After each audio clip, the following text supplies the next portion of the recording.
Hello कहानी के दीवानों, रेडी है आपकी love story it's okay to not be okay का पार्ट 2। और जिन लोगों ने अभी तक मेरी सिंगल सीरीज के 12 एपिसोड देखे हैं उनके 4 एपिसोड भी इसमें इंक्लूडेड हैं। तो चलिए ज्यादा देर ना करते हुए इस सीरीज को अब खत्म करते हैं। स्वागत है आपका हमारे चैनल एक्सप्लेनर जिमी पर। अब तक हमने देखा सैंग जी ने याद दिलाया था अपने भाई गैंग जी को जब उसने बचपन में कहा था कि मेरा भाई मर जाए, और सैंग जी को ये बात आज तक याद है जहाँ पे कि वो उसे याद दिलाता है और गैंग जी इमोशनली पूरी तरह से टूट जाता है। अब गैंग जी जा रहा होता है जहाँ पे कि मुनिंग उसके पीछे आती है और उसे रोक के कहती है कि हम साथ रह सकते हैं, उस समय पे तुम्हारी गलती नहीं थी, तुम बस डर गए थे। लेकिन गैंग जी बोलता है ऐसा नहीं है, ये तुम भी जानती हो कि मैं डरा नहीं था, मैं सच में वैसा ही चाहता था। और सैंग जी इस बात को बहुत अच्छे से जानता है, इसीलिए उसे आज तक ये बात याद है, और क्योंकि तुम भी वहाँ मौजूद थी तो तुम भी ये बात बहुत अच्छे से जानती हो। तो अब मैं अपने भाई सैंग जी के साथ रहना चाहता हूँ, तो तुम जाओ। अब जहाँ मुनियंग बोलती है तो क्या तुम इस गिल्ट के साथ में पूरा जीवन अपने भाई के नाम कर दोगे? तो गैंग जी बोलता है काश तुमने मुझे उस दिन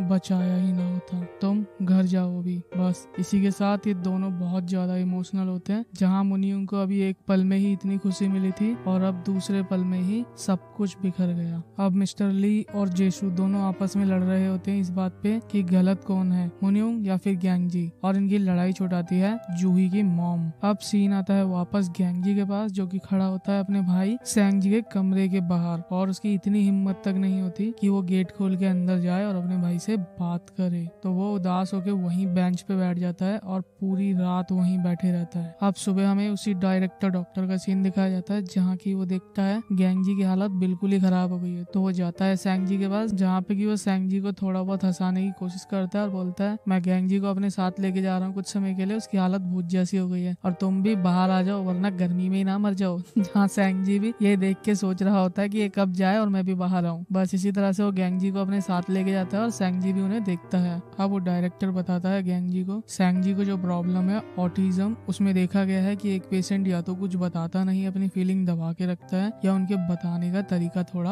अलग होता है, जैसे कि आज तुम्हें सैंग जी ने बताया। और इस ऑटिज्म की प्रॉब्लम में जो पेशेंट है वो कुछ इंसिडेंट या फिर कुछ घटनाएं आसानी से नहीं भूलता है, जैसे सैंग जी को तुम्हारी घटना आज तक याद है। अब वो डायरेक्टर गैंग जी को एक उदाहरण से समझाता है गेम के, कि जिस तरह से दो पैरों को बांध के चलने वाला एक गेम है जिसमें कि दोनों को ही बराबर चलना होता है, वरना एक गिरेगा तो दूसरा भी हारेगा। इसी तरह से है अब तुम्हें और सैंग जी को दोनों को एक साथ चलना है, जहाँ पे कि दोनों को ही एक दूसरे का सहारा बनना है, यानी कि ताकत बनना है। और हो सकता है आगे चल के सैंग जी तुम्हारी ताकत बने। बस इन्हीं मोटिवेशंस वर्ड के साथ में वो गैंग जी को थोड़ा मोटिवेट करता है और बोलता है सैंग जी को थोड़ा समय दो, जल्दी सब सही हो जाएगा और तुम इस जॉब को रीजॉइन करो, क्योंकि तुम्हारी जगह जिस गधे को रखा है वो कोई काम ठीक से नहीं करता है। जहाँ पे कि गैंग जी जाता है और देख रहा होता है कि उस बंदे की किस तरह से बैंड बजा रहे हैं पेशेंट। अब हम देखते हैं गैंग जी रखता है अपने भाई का पूरा ध्यान, जहाँ पे कि वो उसे खाने के लिए और सभी तरह की चीजों को प्रोवाइड करवा रहा होता है और उसके साथ थोड़ा सा टाइम भी बिताता है।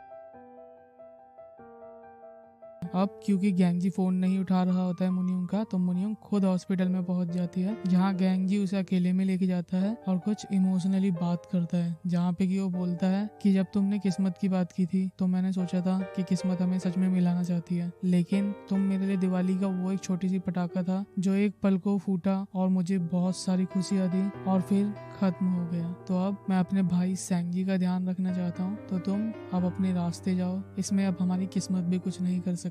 जहाँ गैंग जी ये सब कहना नहीं चाहता, लेकिन दिल पे पत्थर रख के कहता है और मुनियंग उसे मनाने की पूरी कोशिश करती है, लेकिन गैंग जी अपने भाई के साथ अब कॉम्प्रोमाइज नहीं करना चाहता, तो प्यार को किस्मत पे छोड़ के जा रहा होता है। जहाँ पे मुनियंग रोने लगती है और रोते हुए भी जैसे उसकी पर्सनैलिटी बोलती है मैं कोई दिवाली का पटाखा नहीं हूँ जो एक साथ फूटूंगी और खत्म हो जाऊंगी, मैं वो बॉम्ब हूँ जब भी फटूंगी सबको उड़ा दूंगी, और रोने लगती है। बस इसी के साथ ये दिन यहाँ पे होता है खत्म। अब सुबह होती है और मिस्टर लुई जूही को पहली बार मना लेते हैं उसके हॉस्पिटल तक छोड़ने के लिए अपनी कार से। अब वो कार से जा रहे होते हैं, लेकिन उसकी किस्मत इतनी खराब होती है कि गाड़ी बीच में ही रुक जाती है और उसका सारा प्लान खराब हो जाता है। बस वो माफी मांगता है जूही से और उसको बिठा के भेज देता है, लेकिन पता चलता है उसका पर्स भी उसके साथ ही रह गया और वो हाथ हिला के बोल रहा होता है गाड़ी रोको, लेकिन जूही सोचती है वो बोल रहा है कि बाय बाय बाय बाय और हंसती है वो। अब सैंगजी का सीन दिखाया जाता है जहाँ वो लोगों से बात करना शुरू कर देता है। और अब सीन आता है गैंगजी के पास में जहाँ वो जूही की मॉम से बात कर रहा होता है और जूही की मॉम बोलती है तुम चिंता मत करो, सैंगजी को मैं अपने घर पे ले जाऊंगी अपने साथ। और गैंगजी ये सुनने के बाद इमोशनल होने लगता है। जूही की मॉम कहती है चलो इमोशनल मत हो, इस जन्म में मेरे दामाद तो नहीं बने लेकिन अगले जन्म में मेरे बेटे बन के आना और मेरा कर्ज चुका देना। जहाँ पे कि गैंगजी बहुत ज्यादा इमोशनल होने लगता है और बोलता है मैं अगला जन्म ही नहीं लेना चाहता। जहाँ जूही की मॉम बोलती है चुप करो। बस इसी प्यारी नोक जोक के साथ में सैंगजी को यहाँ से डिस्चार्ज कर दिया जाता है और जूही की मॉम उसे लेके जा रही होती है। जहाँ जूही आती है गैंगजी के पास में और वो बोलती है कि अब सैंगजी सबसे बात करने लगा है, इसका मतलब उसका गुस्सा कम हो गया है। जहाँ गैंगजी बोलता है हाँ, और वो जूही से एक हेल्प मांगता है और जूही पहुंच जाती है सीधा मुनियुंग के घर पे, जहाँ पे कि वो मुनियुंग से मिलती है और बोलती है गैंगजी ने कहा है उसके कपड़े लेने के लिए और उसके कपड़े पैक कर रही होती है। अब हम देखते हैं जूही के घर का सीन जहाँ पे कि गैंगजी कुछ सामान लेके आता है और घर के अंदर एंटर करने से पहले बोलता है सैंगजी मैं आ रहा हूँ। जहाँ पे कि सैंगजी जल्दी जल्दी से अपना सामान पैक करके अपने उसी खोपचे में यानी कि उसी छोटी जगह पे जाता है और चेन बंद कर लेता है। जहाँ गैंगजी अंदर जाता है और जाने के बाद अपने भाई सैंगजी से बोलता है सैंगजी मुझे माफ कर दो। जहाँ सैंगजी पूछता है किस बात के लिए, तो गैंगजी बोलता है हर उस बात के लिए जब मैंने कहा कि मेरा भाई मर जाए और मेरा भाई काश नॉर्मल होता। मैं हर उस बात के लिए माफी मांगता हूँ जिससे तुम्हें दुख पहुँचा। और गैंगजी ये सारी बातें बोलते बोलते बहुत ज्यादा रोने लगता है कि सैंगजी मुझे माफ कर दो। और सैंगजी भी उसके इमोशन समझ पाता है और अपनी चेन खोल के बाहर आता है। जहाँ गैंगजी बार बार बोल रहा होता है सैंगजी मुझसे दूर मत जाओ, मुझे माफ कर दो। और सैंगजी उसके इमोशन समझ जाता है और माफ कर देता है और उसे गले लगा के बोलता है मैं तुम्हारे साथ हूँ, चुप हो जाओ। और एक इमोशनल सीन दिखाया जाता है इन दोनों का। अब हमें जूही और मुनियुंग का सीन दिखाया जाता है जहाँ पे कि दोनों जाने से पहले एक एक ड्रिंक लेते हैं और जूही को वो ड्रिंक इतनी ज्यादा चढ़ जाती है कि वो अपनी बचपन से लेके अभी तक जो प्यार छीना है मुनियुंग ने तब तक की सारी भड़ास एक साथ निकाल देती है। और जब मुनियुंग बोलती है कि गैंगजी उसको कैसे मिला है वो क्योंकि वो बहुत ज्यादा खूबसूरत है, तो जूही को और गुस्सा आता है और वो उसके टिका के देती है। लेकिन इससे पहले कि अब मुनियुंग की बारी आई उसे मारने की, जूही पहले ही वहाँ बेहोश हो जाती है। अब हमें दिखाया जाता है सुबह का सीन जहाँ पे कि जूही और गैंगजी दोनों एक जा रहे होते हैं हॉस्पिटल के लिए। तो दोनों एक ही बस से जाते हैं जहाँ पे कि गैंगजी जूही से बहुत फॉर्मली बात कर रहा होता है। और उसके फॉर्मली बात करने का रीजन जब जूही पूछती है तो गैंगजी बताता है रात को तुम्हें मिस्टर ली लेके आए थे, क्योंकि वो मिस्टर ली के साथ ही गई थी वहाँ पे, तो वही मुनियुंग के पंजे से उसे बचा के लेके आए थे। जहाँ पे कि जब वो घर पे पहुंचते हैं तो गैंगजी भी मौजूद होता है और वो गैंगजी को देखने के बाद क्योंकि पूरी टुल होती है तो उस पे भी पूरी भड़ास निकालती है। जहाँ पे कि वो बोलती है साले तुझे पता था ना कि मुनियुंग वहाँ पे अकेली होगी, इसीलिए तूने मुझे उसके पास में भेजा था ना, और तू ये जानता है मैं तुझसे प्यार करती हूँ, उसके बावजूद भी मुझे वहाँ पे भेजा तूने जहाँ तूने मेरी दोस्ती करवाने की कोशिश की उसके साथ में, साले स्वार्थी। जहाँ पे कि गैंगजी बोलता है तुमने ही तो कहा था कभी कभी स्वार्थी बनना चाहिए। तो जूही बोलती है साले मैंने कहा था लेकिन मेरे साथ ही स्वार्थी बने ये तो नहीं कहा था ना। बस इसी के साथ सीन आता है जूही के पास में वापस जहाँ पे कि वो एम्बैरेस हो रही होती है। अब हॉस्पिटल में एक पेशेंट मिस पार्क मुनियुंग की मॉम का गाना गा रही होती है, जहाँ पे कि मुनियुंग के फादर इस गाने को सुनने के बाद उनकी पिन फिर हिल जाती है और वो उसे भी मार रहे होते हैं डायन बोल के, भूतनी बोल के, जहाँ लोग उसे बचाते हैं। और सीन आता है डायरेक्टर के पास में जहाँ डायरेक्टर गैंगजी को बताता है एक और एक दो करके कि या तो ये खुद ही डू ई जे है यानी कि मुनियुंग की मॉम है, या फिर ये मुनियुंग की मॉम के बारे में कुछ जानती है यानी कि उसकी मॉम जिंदा हो सकती है। बस इसी के साथ सीन आता है मुनियुंग के पास में जहाँ पे कि वो पहुंच जाती है जूही की मॉम के पास में, क्योंकि आज एक स्पेशल दिन है, उसका बर्थडे है। तो जूही की मॉम उसे कुछ अच्छा सा खाना देती है और प्यारी सी मेमोरी वो वहाँ पे बिताती है। इसी के साथ पे मिस्टर ली पहुंच जाते हैं जो सुबह से उसे कॉल कर रहे होते हैं और वो उसे अपना एक छोटा सा प्रेजेंट देते हैं यानी कि गिफ्ट देते हैं। जहाँ मुनियुंग बोलती है मैं जानती हूँ तुम ये क्यों कर रहे हो, तुम्हें किताब लिखवानी है ना, चलो तुम्हारी किताब पूरी करते हैं। और वो सैंगजी के पास पहुंच जाती है और धमकी देती है सैंगजी जल्दी से दरवाजा खोलो वरना मैं दरवाजा तोड़ तोड़ दूंगी। जहाँ सेंगजी भी बोलता है नहीं नहीं नहीं दरवाजा मत तोड़ना, बहुत महंगा है, और बाहर आता है और वो सेंगजी से माफी मांगती है और उसे मैंगजी लौटा देती है और बोलती है कि मुझे सेंगजी चाहिए, मुझे मेरा बेस्ट फ्रेंड चाहिए। जहाँ पे कि सेंगजी बोलता है नहीं ये झूठ है, तुम झूठी हो, तुमने झूठ बोला अपने बेस्ट फ्रेंड से, झूठ बोल के तुम कहीं पे गई थी। तो वो दोबारा से दरवाजा बंद कर लेता है। जहाँ पे कि मोनियोंग उसे एक स्टोरी बताती है एक लड़के की जो कि हमेशा झूठ बोला करता था, इसलिए क्योंकि वो बहुत ज्यादा अकेला था। और एक दिन जब सच में उसके ऊपर मुसीबत आई और उसकी जान जाने वाली थी तो उस पे किसी ने यकीन नहीं किया। अब सीन आता है वापस गैंगजी के पास में, जहाँ पे कि गैंगजी देखता है उसके हॉस्पिटल में एक बंदे को घायल करके वही जो कि मिस पार्क होती है सुबह मोनियोंग के फादर को एक सॉन्ग सुना रही होती है, वो एक बंदे को चोट पहुंचा के वहाँ से भाग गई है। जहाँ पे कि गैंगजी भी एक और एक दो करके समझ जाता है कि मोनियोंग खतरे में है, तो बस वो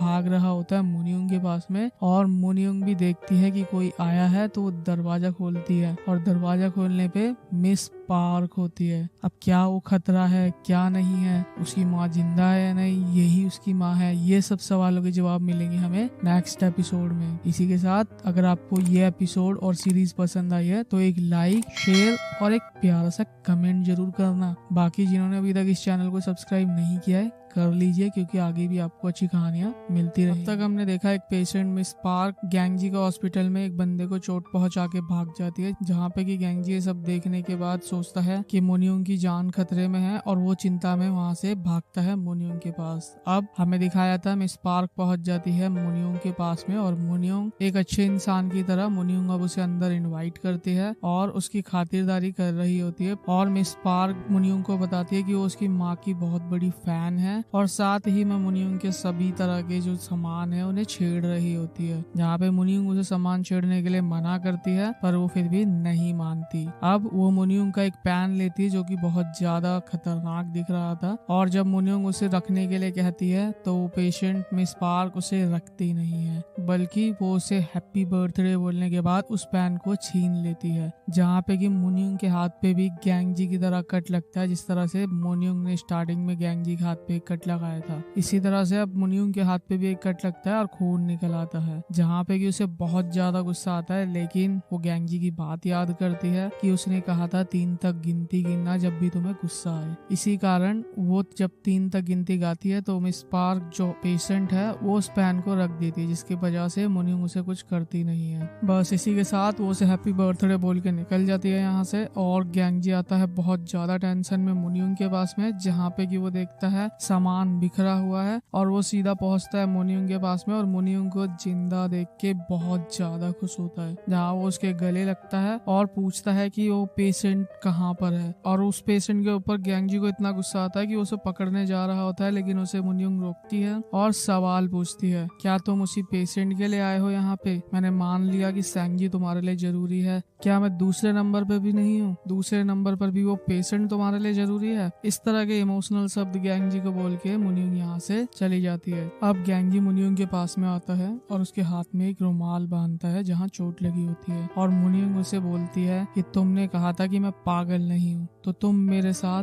पागलों जैसा व्यवहार क्यों करते हो? और मोनियोंग उसे पुरानी बातें याद दिलाती है और बोलती है कि मुझे भी प्यार की जरूरत है। अब गैंगजी ऑफिशियली अपने प्यार को अनाउंस करता है, यानी कि मोनियोंग को ऑफिशियली किस करता है और मोनियोंग भी उसे किस करती है। अब ऐसा मत कहना कि किस दिखाऊं, क्योंकि कुछ चीजें प्राइवेट ज्यादा अच्छी रहती है। बस इसी के साथ दोनों एक दूसरे को बोलते हैं कि तुम्हारे गाल लाल हो रहे हैं और दोनों ही शर्मा रहे होते हैं। इसी के साथ में अब हमें सेंगजी का सीन दिखाया जाता है जहाँ पे कि वो जेसू के साथ में होता है, क्योंकि गैंगजी ने उसे कहा होता है कि पेशेंट भाग गया तो उसके पीछे गया होता है। बस अब सीन वापस आता है और हमें दिखाया जाता है गैंगजी को, जहाँ गैंगजी ने बताया था मोनियोंग को कि उसे बुखार है, तो मोनियोंग उसे ठीक करने में लग जाती है। जहाँ पे कि पहली बार गैंगजी देखता है कि उसकी कोई सेवा कर रहा है और वो मोनियोंग को बताता है कि आज तक पहले कभी भी जब भी मैं बीमार हुआ हूँ मेरी किसी ने सेवा नहीं की और किसी ने इतना प्यार नहीं किया बीमार होने पर। और ये दोनों एक बहुत ही अच्छा मोमेंट बिताते हैं और फाइनली गैंगजी उसे प्यार का इजहार कर देता है। बस इसी के साथ अब हमें दिखाया था सुबह का सीन, जहाँ पे कि सुबह होती है मिस्टर ली को दिखाते हुए जो कि गाड़ी साफ कर रहा होता है, क्योंकि उसकी गाड़ी की बैंड बजा दी होती है पीकर जूही ने, और जूही भी वहाँ पे आती है और मिस्टर ली से से माफी मांगती है और उसे एक लिफाफा देती है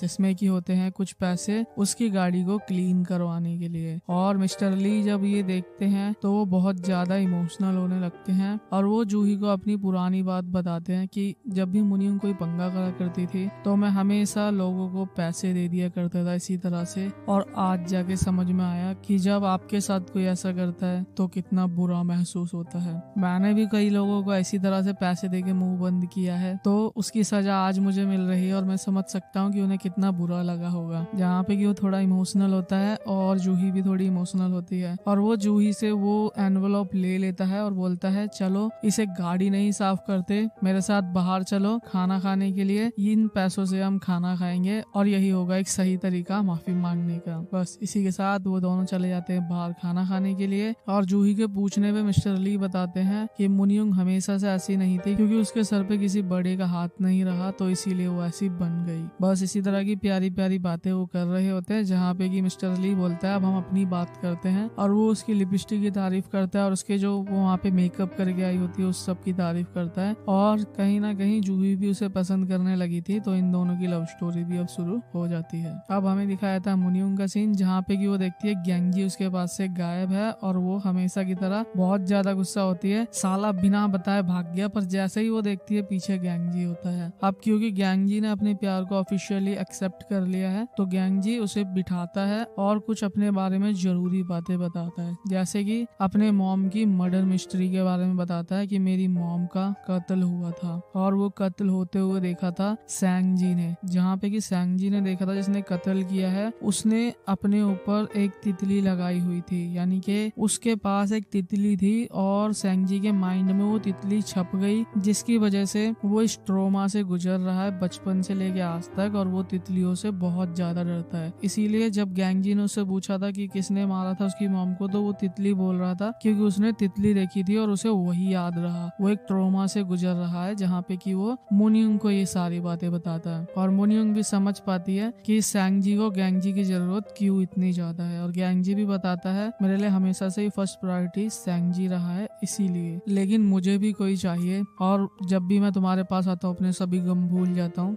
तो मैं चाहता हूँ मेरे लिए भी कोई हो ऐसा। तो अब तुम्हें देखना है कि तुम क्या करोगी और कैसे करोगी और हम साथ कैसे रहेंगे। अब मुनियुंग अपने प्यार को पाने के लिए लग जाती है तैयारियों में और पहुंच जाती है सैंग जी के पास में जेसू के पिज्जा शॉप पे और करती है अच्छे खासे पिज्जा को ऑर्डर और सैंग जी से बात करती है। ऐसे बात करती है जैसे कि सैंग जी गैंग जी का पिताजी है और वो उससे हाथ मांगने वाली है उसके बेटे का, लेकिन जैसा कि हम जानते हैं सैंग जी कहीं और ही देख रहा होता है जहाँ मुनियुंग भी समझ पाती है इतना इजी नहीं होने वाला है। तो वो सैंग जी को दिखाती है वो कॉन्ट्रैक्ट जो उसने साइन किया था और बोलती है कि इस कॉन्ट्रैक्ट में लिखा हुआ है कि अगर आर्टिस्ट काम नहीं करता है जो काम दिया गया है तो उसे 3 गुना पैसे देने होंगे और साथ ही में क्योंकि गैंगजी भी उसके घर पे रहा है तो उसको 3 गुना पैसे गैंगजी के भी देने होंगे। अब जब मुनियुंग देखती है सीधी उंगली से घी नहीं निकल रहा है तो उंगली टेढ़ी करती है और उसे टेढ़ी उंगली से मनाने की कोशिश कर रही होती है, लेकिन सैंग जी बोलता है नहीं ऐसा नहीं है, ऐसा कोई कॉन्ट्रैक्ट नहीं है। लेकिन मुनियुंग बोलती है ऐसा ही है, तुमको पैसे देने होंगे या फिर मेरे साथ काम करना होगा और मेरी बुक को कंप्लीट करने में मेरी हेल्प करनी होगी, तो या तो मेरी हेल्प करो या फिर 6 गुना पैसे देने के लिए तैयार हो जाओ। बस इसी तरह से वो मनाने के लिए लग जाते हैं लेकिन सैंग जी नहीं मान रहा होता है। अब हमें हॉस्पिटल का सीन दिखाया जाता है जहाँ पे कि बहुत कुछ हो रहा होता है, जैसे कि मुनियुंग के पिताजी की हालत खराब हो चुकी होती है और उनकी सर्जरी अब नहीं हो सकती, यानी कि वो अपने लास्ट स्टेज पे होते हैं, बस वो कुछ ही दिन के मेहमान हैं। और मिस पार्क जो कि हॉस्पिटल से भाग गई थी पता चलता है वो हॉस्पिटल में अब दोबारा आने वाली नहीं है और ये बात वहाँ की एक कर्मचारी बोलती है फुल कॉन्फिडेंस से और वो ऐसा क्यों बोलती है इसके पीछे है एक राज जो आपको आगे पता चलेगा। इसी के साथ अब हमें दिखाया था गैंगजी का सीन जो कि उसी मिस पार्क का जब सामान पैक कर रहा होता है क्योंकि अब वो आने वाली नहीं है तो उसको सामान के अंदर ही मिलती है एक डायरी जहाँ पे कि उस डायरी में काफी कुछ लिखा होता है जिसमें से कि कुछ बातें थी एक्टिंग से रिलेटेड और भी बहुत सी चीजों से पता चलता है कि उस मिस पार्क को एक्टिंग करना बहुत ज्यादा पसंद था। तो ये बात सीधी सीधी लग तो नहीं रही थी लेकिन गैंगजी डॉक्टर से भी बात करता है और नॉर्मली सोच रहे होते हैं कि ये बात नॉर्मल हो तो ही सही है, लेकिन कहीं ना कहीं हम जानते हैं ये बात इतनी नॉर्मल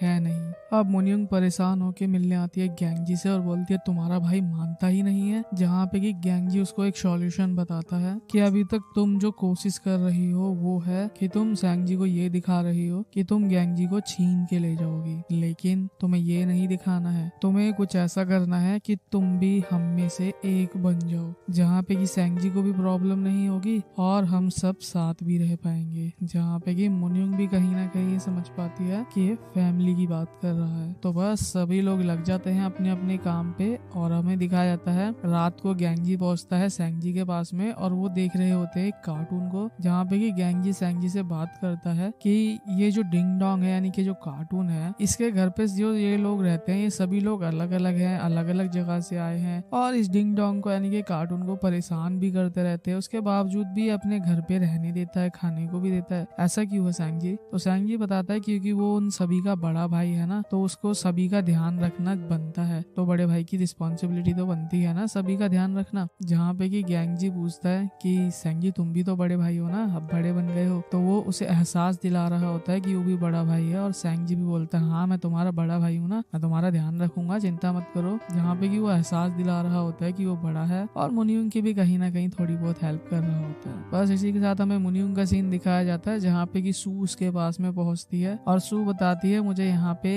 गैंगजी ने भेजा है क्योंकि वो नहीं चाहता था तुम अकेली रहो, और ये बात जानने के बाद उसे और खुशी होती है कि इसे मिस्टर ली ने नहीं भेजा, गैंगजी ने भेजा है, तो उसे वो बहुत ज्यादा रिस्पेक्ट से वहाँ पे बिठाती है। अब अगली सुबह गैंगजी मिलता है डॉक्टर से और डॉक्टर को बताता है अपनी मॉम की सच्चाई, जहाँ पे कि वो उस तितली की बात को भी बताता है कि सैंगजी उस तितली से इतना डरता क्यों है। और जब डॉक्टर पूछता है कि तुम्हें मुझ पे इतना भरोसा क्यों है कि मैं तुम्हारे भाई को ठीक कर ही दूंगा, तो गैंगजी अपना विश्वास जताता है पूरी तरह से उस पे, जहाँ पे कि डॉक्टर भी ये जानने के बाद खुश होता है और बहुत ही इमोशनल फील करता है। बस इसी के साथ वो पहुंच जाता है सैंगजी के पास में, जहाँ पे कि सैंगजी ने लगभग पेंटिंग कंप्लीट कर दी होती है जो कि अगले हफ्ते तक कंप्लीट हो जाएगी, लेकिन तितली नहीं बनाई होती। तो वो जानबूझ के सैंगजी के साथ में ये बात छेड़ता है, लेकिन सैंगजी बोलता है नहीं मैं तितली नहीं बनाऊंगा। तो डॉक्टर बोलता है तो फिर मैं तुमको पैसे नहीं दे पाऊंगा। तो वो बोलता है अरे सुनो तो सही, ऐसा कैसे बोल सकते हो। डॉक्टर वहाँ चला जाता है। तो सैंगजी भी बहुत ज्यादा गुस्सा होता है और जब गैंगजी पूछता है तो वहाँ से गुस्सा होके घर पे पहुंच जाते हैं। अब घर पे सैंगजी बहुत ज्यादा नाराज होता है, तो गैंगजी बोलता है कि तुम बच्चों की तरह क्यों बिहेव कर रहे हो, तुम इतने बड़े हो चुके हो तो बड़ों की तरह बात क्यों नहीं करते हो। तो फिर फाइनली सैंगजी उठता है और अपनी सारी बात बताता है कि वो डॉक्टर बहुत ज्यादा चीटर है, मेरे पैसे नहीं दे रहा है, और सारी बात बताता है। जहाँ पे की बात करते करते ही वो जा रहा होता है अपने उसी खोपचे में, लेकिन गैंगजी जब रोकता है तो सैंगजी उसके हाथ पे काट लेता है और ये देखने के बाद गैंगजी उसे थोड़ा सा मारता है, जहाँ पे की सैंगजी बोलता है तुमने मुझे मारा, और दोनों ही लड़ने लगते हैं। जहाँ पे कि इस बार पहली बार गैंगजी भी सैंगजी को मारता है, यानी कि एक नॉर्मल लड़ाई होती है लेकिन दोनों ही एक दूसरे को बहुत मारते हैं। बस इसी के साथ अब हमें दिखाया जाता है नाइट का सीन, जहाँ पे कि गैंगजी उठ के देखता है कि उसके भाई के एक चीरा लगा हुआ है, तो वो उसे बैंडेज लगाता है और उसके पास में इसी के साथ में एक मैसेज आता है जो कि होता है मुनियुंग का। अब मुनियुंग के घर पे होती है कुछ हलचल, जहाँ पे कि वो देखती है तो वहाँ पे हमें पता चलता है गैंगजी आया है और गैंगजी बोलता है तुमने ही मैसेज किया था ना, भूख लगी है, चलो खाना खिला के लेके आता हूँ। और ये एक रेस्टोरेंट में जाते हैं जहाँ पे कि मुनियुंग पूछती है कि तुम्हें चोट कैसे लगी, तो गैंगजी अपने 3 सपनों के बारे में बताता है। पहला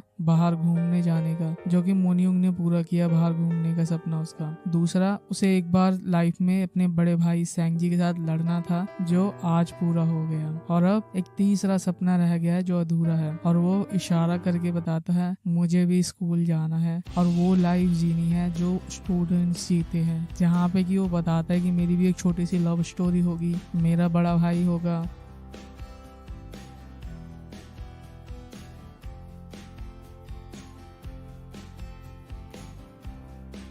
और हमें दिखाया जा रहा होता है, आप फील कर सकते हैं जैसे कि आप स्क्रीन पे देख पा रहे हैं सारे सीन।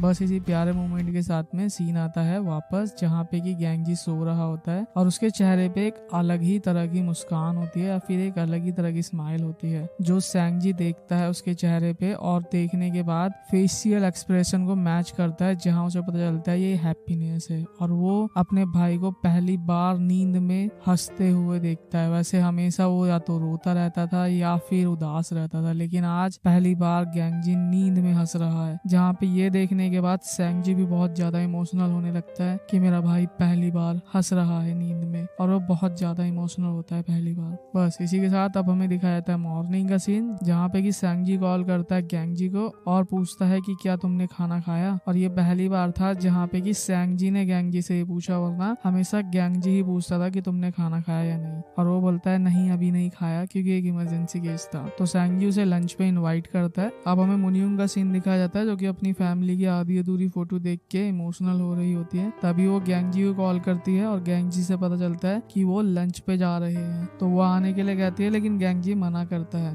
अब हमें दिखाया जाता है गैंगजी का सीन, जहाँ पे कि सेंगजी उसके लिए खाना ऑर्डर करता है और उसे खाना खाने के लिए कहता है, और अपना भी कुछ कुछ खाना उसे दे रहा होता है। जहाँ पे कि गैंगजी खाना खाते खाते इमोशनल हो रहा होता है, क्योंकि वो देख पा रहा होता है कि उसका बड़ा भाई बड़े भाई की रिस्पॉन्सिबिलिटी निभा रहा है। जहाँ पे कि सेंगजी खाना खाने के बाद टिप भी देता है, उसका बिल भी भरता है, और साथ में ही गैंगजी को पॉकेट मनी देता है। बोलता है कि ऐसे मत खर्च करना, पर फिर भी अगर खर्च हो जाए तो अब तुम्हारा बड़ा भाई है, मांग लेना, मैं जरूर दूंगा तुम्हें। और गैंगजी बहुत ज्यादा इमोशनल होता है इन सभी वजह से। इसी के साथ जब सेंगजी जा रहा होता है, तभी मुनियुंग का हाथ बाहर आता है और बोलती है मेरा भी बिल भर दो बड़े भाई। जहाँ पे कि सेंगजी उसे इग्नोर करता है और चला जाता है। तो गैंगजी ने मना किया था, लेकिन मुनियुंग फिर भी आती है। बस इसी के साथ हमें बाहर दिखाया जाता है, जहाँ पे कि मुनियुंग सेंगजी का हाथ पकड़ के बोलती है कि मेरा कोई परिवार नहीं है, मेरा कोई बड़ा भाई नहीं है, और मुझे कोई पॉकेट मनी भी नहीं देता है, तो मुझे भी बड़े भाई और प्यार की जरूरत है। लेकिन सेंगजी कुछ समय सोचने के बाद में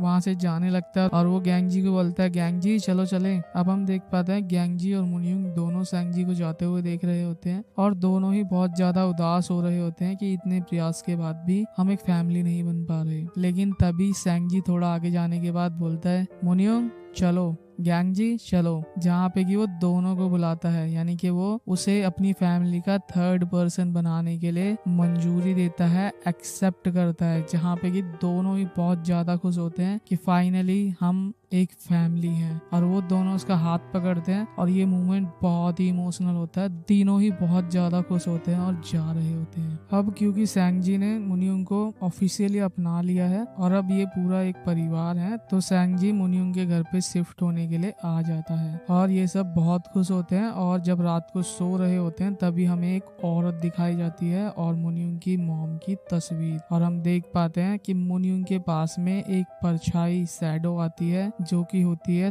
तितली की, और वही परछाई जाती है गैंगजी के पास में, यानी कि एक डार्क साया। और तितली का मतलब हम जानते हैं, जो कि जुड़ी है गैंगजी की मॉम की मर्डर मिस्ट्री से। बस इसी सस्पेंस के साथ ये एपिसोड भी यहाँ पे होता है खत्म। अब तक हमने देखा सेंगजी इतना बड़ा हो चुका है कि उसने मुनियुंग को एक्सेप्ट कर लिया अपनी फैमिली का एक हिस्सा। अब गैंगजी आता है मुनियुंग और सेंगजी के पास में, जहाँ वो डिस्कशन कर रहे होते हैं अपनी किताब के बारे में जो मुनियुंग लिखने वाली है, और जिसमें कि सेंगजी चित्रकार है और मुनियुंग उस बुक को लिखेगी। तो बस वो बात कर रहे होते हैं, और गैंगजी की आज छुट्टी होती है तो वो बोलती है चलो कहीं घूमने चलते हैं, लेकिन दोनों ही उसे इग्नोर कर रहे होते हैं। और गैंगजी भी कहता है मुझे भी सुन लो, लेकिन कोई नहीं सुनता। तो वो वहाँ से जाता है अपने कमरे में और जाके कॉल करता है जेसू को, और जेसू से पूछता है तू खाली है क्या, घूमने चलेगा बाहर। और जेसू का एक ही क्वेश्चन होता है, उन दोनों ने मना कर दिया क्या। जहाँ पे गैंगजी बोलता है हाँ, और जेसू बोलता है ठीक है तेरे साथ टाइम पास करूंगा, लेकिन ये बता कि तेरे लिए ज्यादा फेवरेट कौन है। तो गैंगजी आज दूसरी बार बोलता है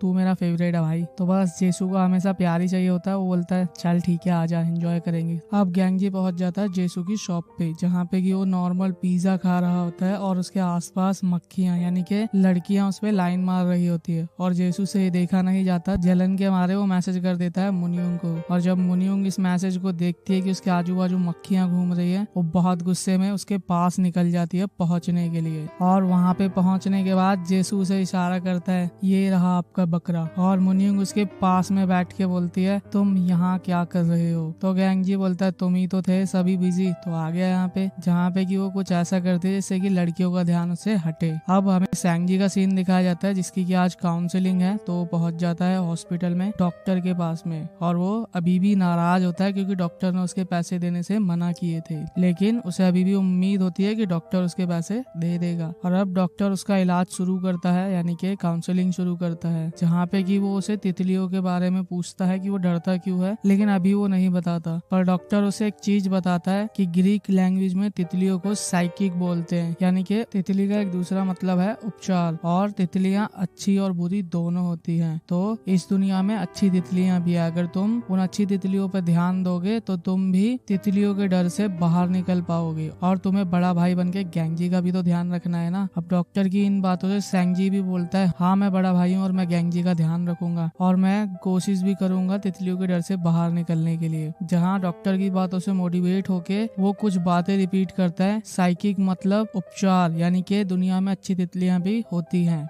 अब सीन आता है जूही और मिस्टर ली के पास में, जहाँ मिस्टर ली बताते हैं कि उसे आज बाहर जाना है, और पूछने पे पता चलता है कि उसके फैमिली वाले हमेशा कोई ना कोई रिश्ता उसके लिए ढूंढते हैं और उसे हर महीने रिश्ता देखने जाना पड़ता है। जहाँ पे कि दोनों के रिएक्शन कुछ ऐसे थे। अब जब जूही हॉस्पिटल में होती है तो वहाँ पे उसकी कलीग उसे बताती है कि जो यहाँ का डॉक्टर है वो प्यार किसी और से करता था, लेकिन जब वो अपना रिश्ता देखने के लिए गया तो उसे दूसरी लड़की पसंद आ गई, यानी कि जो उसे चाहिए था वो सब था उस लड़की में, तो उन्होंने शादी के लिए हाँ कर दी। तभी वो डॉक्टर आता है और उन्हें अपनी शादी का इनविटेशन देता है, और जूही भी सोचती है कहीं मिस्टर ली को भी वो लड़की ना पसंद आ जाए, क्योंकि अब जूही भी तो कहीं ना कहीं मिस्टर ली को पसंद करती है। बस अब सीन आता है गैंगजी और मोन्यूंग के पास में, जहाँ गैंगजी अपना बच्चों के प्रति प्यार दिखाता है कि बच्चे बहुत प्यारे होते हैं। तो मोन्यूंग मजाक में बोलती है मैं तुम्हारे बच्चे पैदा नहीं करने वाली, और गैंगजी अपने ही स्टाइल में उसे मार के बोलता है ये कोई बच्चों का खेल नहीं है, जहाँ मोन्यूंग भी समझ जाती है कि उसे बच्चे बहुत प्यारे हैं। अब मोन्यूंग अपनी चुलबुली हरकतें करना बंद नहीं करती, और गैंगजी एक मॉल में कुछ खाने की चीज लेने जाता है, तो मोन्यूंग बोलती है चलो ना बच्चा पैदा करते हैं, चलो ना बच्चा पैदा करते हैं। तो गैंगजी को बहुत ज्यादा एम्बैरेसिंग होता है, जहाँ वो उसे रोकता है बस करो। अब ये दोनों घर के लिए वापस आ रहे होते हैं, तो दोनों बात करते हैं, जहाँ गैंगजी पूछता है तुम किस चीज के ऊपर किताब लिख रही हो। तो मोन्यूंग बताती है मैं 3 लोगों की स्टोरी लिख रही हूँ, जिसमें से कि एक के पास फीलिंग्स नहीं है और एक को अपनी फीलिंग्स ठीक से समझ नहीं आती, और जो तीसरा बंदा है वो अपने आप को ही ढूंढने में लगा है। और ये तीनों के तीनों निकल जाते हैं एक लंबे सफर पे, जहाँ वो मिलते हैं अपने ही जैसे कई सारे और बहुत से लोगों से। तो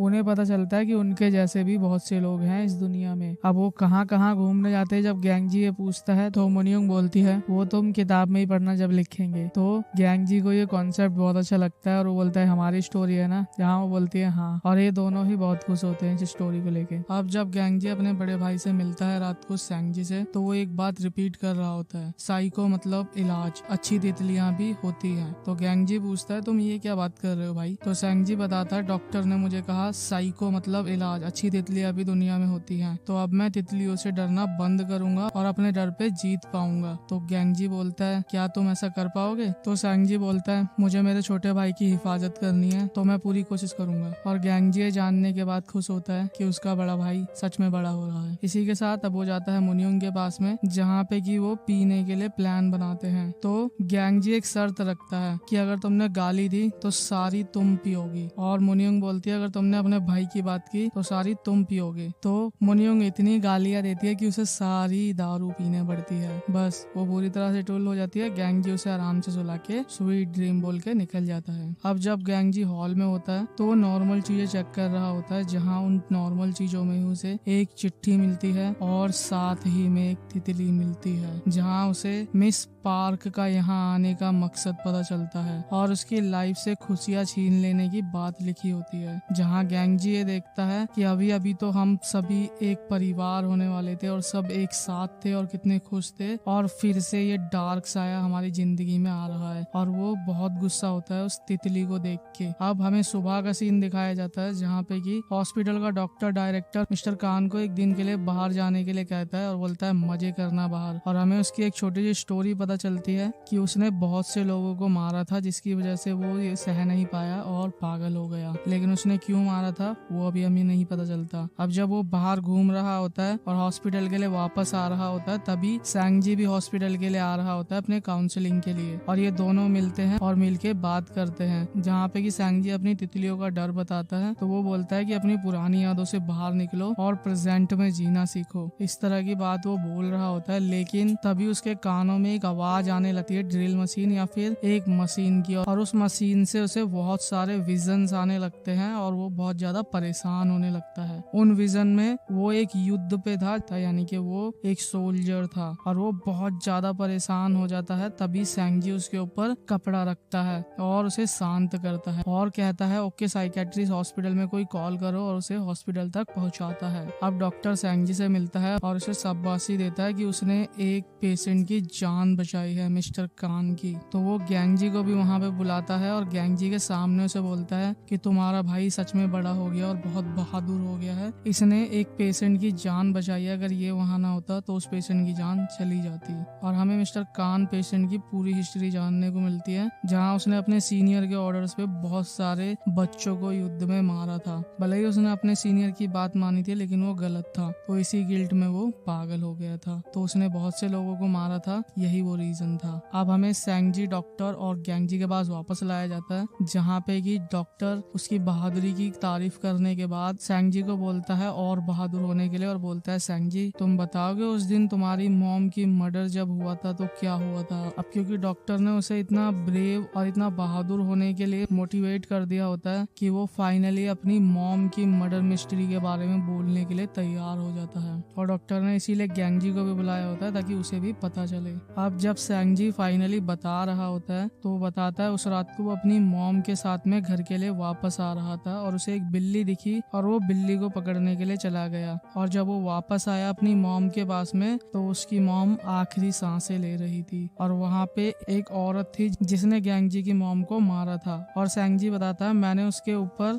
2 तितलियां देखी थी, एक तितली के ऊपर एक छोटा तितली का बच्चा था, यानी कि वो डबल तितलियां थी, तितली के ऊपर तितली। और सैंजी बताता है कि उसने मुझे धमकी दी थी कि अगर मैंने किसी को भी बताया तो वो मुझे जान से मार देगी। और सैंजी फिर से बोलता है मॉम को तितली ने मारा है, मॉम को तितली ने मारा है। गैंगजी ये जानने के बाद समझ पाता है कि सैंजी की क्या हालत रही होगी जब उसने ये सब देखा था। अब गैंगजी कुछ याद करने लगता है और उसने मुनियुंग की फैमिली की तस्वीर देखी थी और उस तस्वीर में जो मुनियुंग की मॉम थी उसके ऊपर सेम टू सेम वही तितली थी जिसके ऊपर एक तितली थी, यानी कि बहुत ज्यादा पॉसिबिलिटी है कि उसकी मॉम का मर्डर मुनियुंग की मॉम ने ही किया है। और ये जानने के बाद वो पूरी तरह से टूट जाता है और बोलता है कि अभी सब ठीक होने लगा था और सभी खत्म होने लगा है, और वो बहुत ज्यादा गुस्सा होता है ये सोच के। अब सैंजी अपनी बहादुरी के किस्से सुना रहा होता है जूही की मॉम को, तभी वहाँ पे आती है मुनियुंग और मुनियुंग को समझाना पड़ता है कि फैमिली क्या है, लेकिन वो नहीं समझा पाती। तो वो ये बोलती है कि एक फैमिली वो होती है जिनके पास फैमिली फोटो होती है और उनके पास फैमिली फोटो नहीं होती। तो वो जाती है गैंगजी के पास और बात करती है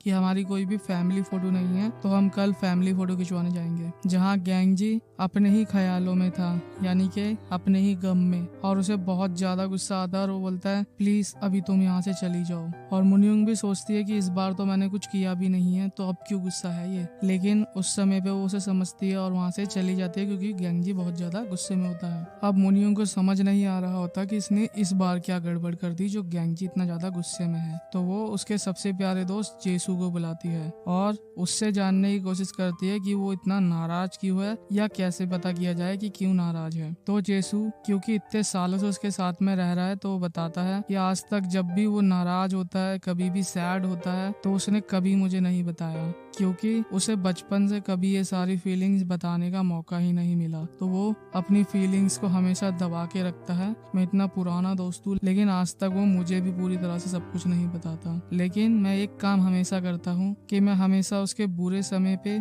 उसके साथ रहता हूँ। तो मेरी सलाह तुम्हें यही है कि अभी फिलहाल तुम उसके साथ रहो। अब गैंगजी का सीन दिखाया जाता है जो कि अभी तक हॉस्पिटल में होता है और डॉक्टर जा रहा होता है और वो भी देखता है उसे, वो अभी तक हॉस्पिटल में है, जहाँ वो अपने आप को ही सजा देने की कोशिश कर रहा होता है। तो डॉक्टर जब पूछता है तो वो बताता है कि वो तितली मैंने मुनियुंग की मॉम के ऊपर देखी है और मुझे लगता है कि मुनियुंग की मॉम ने ही मेरी मॉम का मर्डर किया है। और मुनियुंग जब उसे पता चलेगा तो वो भी पूरी तरह से टूट जाएगी और वो ये सारी बातें बोल के इमोशनल होने लगता है कि तभी मैंने अपने भाई को वादा किया था कि मैं तितली से कभी भी उसे डरने नहीं दूंगा और अगर कभी तितली उसके पास आती है तो मैं खुद उसका सामना करूंगा, और मैं ऐसा नहीं कर पा रहा। मैंने कहा था कि जिस दिन वो दुश्मन मिलेगा जिसने मेरी मॉम को मारा है मैं उसे छोड़ूंगा नहीं, लेकिन अब मैं वो भी नहीं कर सकता, तो मैं कुछ भी नहीं कर सकता। और मुनियुंग, उसका क्या दोष है इन सब में? और वो बहुत ज्यादा रोने लगता है, अपने इन सारे इमोशंस को बाहर निकालता है डॉक्टर के सामने, जहां हम उसकी बेबसी को देख पाते हैं और समझ पाते हैं। अब गैंगजी फाइनली घर पे आता है रात को और जाता है सीधा मुनियुंग के कमरे में, और मुनियुंग को जब वो देखता है तो उसकी बातें याद आने लगती है जब उसने दारू पीने के बाद बोली थी कि तुम दोनों भाई जब से इस घर पे आए हो मुझे बहुत अच्छा लगता है कि तुम दोनों यहाँ पे रहते हो। और वो बताती है कि ये घर इतना डरावना और इतना मासूम है कि मैं यहाँ कभी नहीं रहना चाहती थी, लेकिन जब से तुम दोनों यहाँ आए हो मैं बहुत खुश हूँ। और वो बताती है इसी घर में मेरे पिता पागल हुए, इसी घर में मेरी मॉम के सर से बहुत ज्यादा खून निकल रहा था और मेरे फादर ने उन्हें इसी हालत में इसी हवेली के एक कमरे में बंद कर दिया था, और जब मैंने उस कमरे को दोबारा देखा तब मेरी मॉम नहीं थी। तो गैंगजी पूछता है तो फिर वो कहाँ गई? तो मुनियुंग बोलती है मुझे नहीं पता उसके बाद वो जिंदा है या मर गई या कहाँ चली गई। और गैंगजी मुनियुंग को इमोशनली देख रहा होता है। बस इसी के साथ अब हमें सीन दिखाया जाता है सुबह का, जहाँ पे कि सैंगजी बहुत ज्यादा एक्साइटेड होता है कि उसकी एक फैमिली फोटो खींचने वाली है, और वो फैमिली फोटो खिंचवाने के लिए बहुत ज्यादा एक्साइटेड होता है। और जब मुनियुंग पूछती है गैंगजी कहाँ है, तो सैंगजी बोलता है मैंने उसे बहुत कोशिश की उठाने की, लेकिन वो उठ ही नहीं रहा, या यूँ कह लो वो उठना नहीं चाहता। तो मुनियुंग सैंगजी का दिल नहीं तोड़ना चाहती, इसलिए वो बोलती है चलो हम अपनी बुक के लिए पिक्चर क्लिक करवाते हैं, जो बुक हम लिखेंगे उसमें वो पिक्चर आएगी। और वो दोनों निकल जाते हैं पिक्चर खिंचवाने के लिए अपनी बुक के लिए। और वहां पे जाने के बाद क्योंकि सैंगजी नकली मुस्कुरा रहा होता है तो मुनियुंग बताती है सैंगजी तुम नकली मुस्कुरा रहे हो, और उसे असली मुस्कुराने का तरीका बताती है जहां हम उसकी असली मुस्कान देख पाते हैं। और अब जब वो दोनों फोटो खिंचवाने ही वाले होते हैं तभी वहां एंट्री होती है गैंगजी की, और वो कोट पैंट पहन के और हमेशा की तरह जैसे बाल रखता है उससे बिल्कुल ही अलग बाल रख के आता है, जहाँ वो बड़ा ही मस्त और स्मार्ट लौंडा लग रहा होता है। और वो दोनों भी ये देखने के बाद खुश होते हैं कि फाइनली अपना हीरो आ गया और अब अपनी फैमिली फोटो पूरी होगी। तो वो तीनों ही बहुत ज्यादा मुस्कुराते और खुश होते हैं एक दूसरे को देख के, और फाइनली इनकी फैमिली पिक्चर क्लिक होती है यहाँ पे। और इसी के साथ ये एपिसोड यहाँ होता है खत्म। एपिसोड 13 में गैंगजी फैसला करता है कि वो अपनी मॉम की सच्चाई के बारे में मुनियुंग को नहीं बताएगा और लाइफ में आगे बढ़ने की कोशिश करेगा। तो वो पहुंच जाता है तैयार होके एक फैमिली फोटो खिंचवाने के लिए मुनियुंग और सैंगजी के पास में, जहाँ वो तीनों ही बहुत खुश होते हैं अपनी फैमिली पिक्चर क्लिक करवा के। अब गैंगजी पिक्चर क्लिक करवाने के बाद मुनियुंग से बात करता है कि पहले मैं हमेशा ये सोचा करता था कि मैं काम करके बोझ उठा रहा हूँ, लेकिन अब मैं ऐसा नहीं सोचता। अब जब भी मैं काम करता हूँ तो मुझे अच्छा लगता है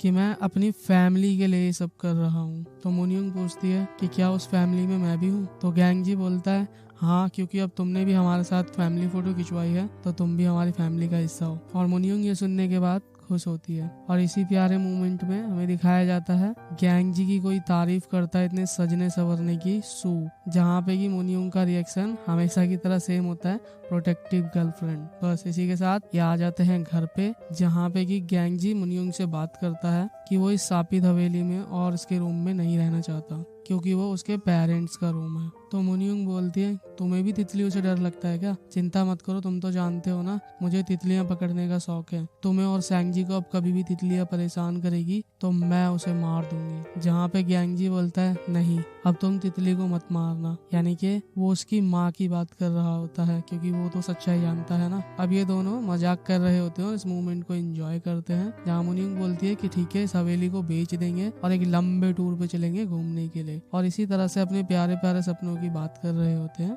और इस मोमेंट को एंजॉय करते हैं। अब हमें सैंगजी का सीन दिखाया जाता है जो कि अपनी पेंटिंग में तितली बनाने के लिए मान जाता है और तितली के डर से जीत हासिल करने की कोशिश कर रहा होता है। अब हमें हॉस्पिटल में एक पेशेंट की हिस्ट्री दिखाई जाती है, मिस यूहू की, जो कि हमेशा तांत्रिक और इन्हीं सारी चीजों की बातें करती रहती थी हॉस्पिटल में। और उसका रीजन हमें पता चलता है कि बचपन में उसकी सौतेली माँ उसे बहुत मारा करती थी और उसके पिता ने उसे कभी नहीं बचाया। इसी वजह से उसने एक डुअल पर्सनैलिटी पर्सनैलिटी इजाद की और वो इतनी बड़ी होने के बाद भी बच्ची बन जाती है। जहाँ बचपन में तो उसके माँ बाप नहीं समझ पाए थे और सोचते थे कि उसके ऊपर कोई भूत है, लेकिन यहाँ का जो डॉक्टर डायरेक्टर है जब वो उससे मिलता है तो वो उसे हॉस्पिटल में लेके आया था और उसका इलाज चल रहा है, क्योंकि वो जानता था ये डुअल पर्सनैलिटी का इशू है। अब उसके पिता उससे मिलने के लिए आते हैं हॉस्पिटल में, जिन्हें की लीवर की जरूरत होती है और वो चाहते हैं कि उसकी बेटी उसे लीवर डोनेट करे। पर बचपन में आज तक उसने कभी उसकी हेल्प नहीं की जब उसकी माँ उसे मारा करती थी, और अब किस हक से मांगने के लिए आया है, सबका यही सवाल होता है उससे। अब जब पेशेंट मिस यू गैंगजी के साथ में हॉस्पिटल के पार्क में होती है तभी उसका पिता दोबारा से आता है लीवर डोनेशन मांगने के लिए, और गैंगजी उस पेशेंट मिस यू से पूछता है, मिस यू मुझे ये बताइए कि क्या मैं तुम्हारे पिता को मार के भगा दूं यहाँ से, या फिर मैं आपकी ढाल बन के खड़ा रहूं और आपके मन में जो है आप वो बोल दें। तो वो पेशेंट गैंगजी को बोलती है तुम यहीं खड़े रहो, मैं बोलना चाहती हूँ। तो गैंगजी वहीं खड़ा रहता है और जब उसका पिता उसके पास में आता है तो वो बोलती है कि पिताजी, जब मॉम मुझे मारा करती थी बचपन में तो आपने मुझे कभी नहीं बचाया, आप एक बहुत बुरे पिता हैं। और वो इमोशनली बहुत कुछ बोलती है और उसके पिता इतने इमोशनल शब्द सुनने के बाद में टूट जाते हैं और उससे बिना कुछ कहे ही वहाँ से चले जाते हैं। कुछ इसी तरह की स्टोरी है मुनियोंग की, जो कि हम जानेंगे अभी आगे। फिलहाल हमें दिखाया जाता है जूही का सीन, जिसके पास में आए हैं मिस्टर ली, और हमें पता चलता है मिस्टर ली बाहर किसी लड़की से नहीं मिलने के लिए गए थे। ये सब प्लान था ताकि वो अपनी जगह बना सके उसके दिल में, लेकिन प्लान फेल हो गया है, पर वो फिर भी लगे रहते हैं ताकि उसे मना सके। और जूही भी कहीं ना कहीं उसे पसंद करती ही है।